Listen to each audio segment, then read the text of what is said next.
Welcome back to the Morning Blend. Our next guest had an exciting professional career and 2 small kids, but woke up one day unable to get out of bed. A day turned to weeks and then to years. For 17 years, doctors told her there was nothing wrong. Frannie Rose lost her family, her friends, and her normal life. Finally, after a diagnosis and a turning point, she resumed living. Later, she wrote this book, The Invitation, uncovering God's longing to be heard. We're delighted to have Frannie with us today on the yellow couch. No longer bedridden. Yes. Up and at 'em. Good to have you here. I'm delighted to be here. Thanks for being here. Thank you. You were 32 and you had 2 small children. You told us during the break they were what, 2 and 4? Age 2 and 4. When you became bedridden. Exactly. What happened that morning when you woke up? I simply just couldn't get out of my bed. And physically, mentally? Physically. I was at the peak of my career. I felt like my life was wonderful at that time. Everything was going well. What were you doing? What was your career? I was a speech and language pathologist at a local hospital, and I loved what I was doing. I was in private practice, doing well. I had a good marriage, and I had 2 wonderful kids. You had such young kids. So physically, was it the pain? Were you unable to move your limbs? What was wrong? It was pure exhaustion on top of a lot of other symptoms that started to creep up over time.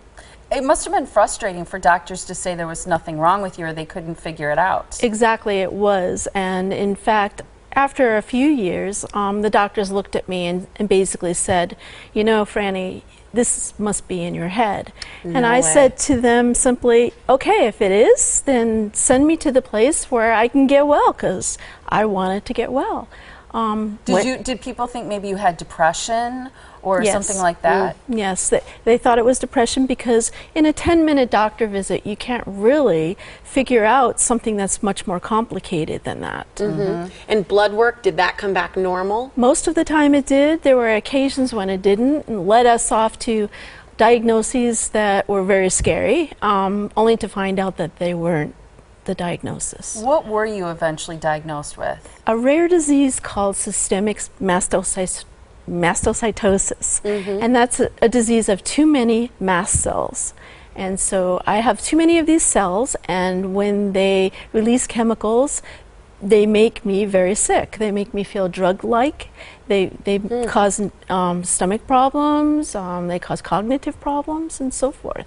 So you are under treatment now, which is the reason that you're here today and no longer bedridden. But along the way, what happened to all your relationships and your job?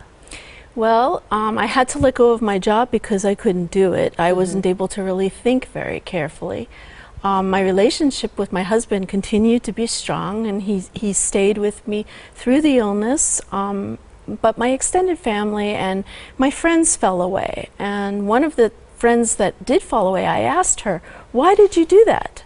And she said to me, because this was just too real for me. She said, it could be something that could happen to me.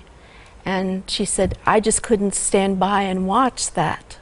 And that was probably the most honest thing anybody had said to me throughout the whole illness. That's heartbreaking, though. I mean, to hear that sounds very selfish, you know, to not be there for a friend because you're afraid of what would happen to you. How did that feel, hearing those kinds of things? Or, you know, even that answer, as real as it was, how did that impact you? Well, actually, I think it hurts a lot worse when you don't know why people fall away, you know? And so later on, she told me that she fell away for that reason. And when she said that, that honesty helped me to realize it wasn't about me. It was more about her. So what's the purpose of your book? What is the takeaway for you after this incredibly long trial? 17 years. In the 17th year, I had a choice to make. My kids were grown, my husband was working, and I really had nothing. I was still in bed. So I made a choice between lying in bed forever, killing myself, or surrendering to God, who I no longer believed in. And it was a really hard choice to make. I remember the sounds outside, you know, with children playing. I remember the curtains. I remember everything about that moment when I decided to surrender. And at that moment, my bed became sacred ground. And within a matter of days to weeks, I heard from a doctor who I'd been trying to see. And that doctor led me to another doctor who diagnosed me and treated me for my disease. And within weeks from that point, I was out of my house, walking into a world full of wonder. And as I walked, I heard God's voice. God spoke to me. You actually heard it, or did you hear it in your mind? I heard it, well, you do sort of, it sounds like it's in your mind. But I heard God's voice speaking to me, and God started to teach me things that I had never known before. And he taught me about the fact that he wants to be heard. And he asked me to teach them to hear him. And that's what your book's about. And that's what my book's about. And that's what my life's about now. I love that.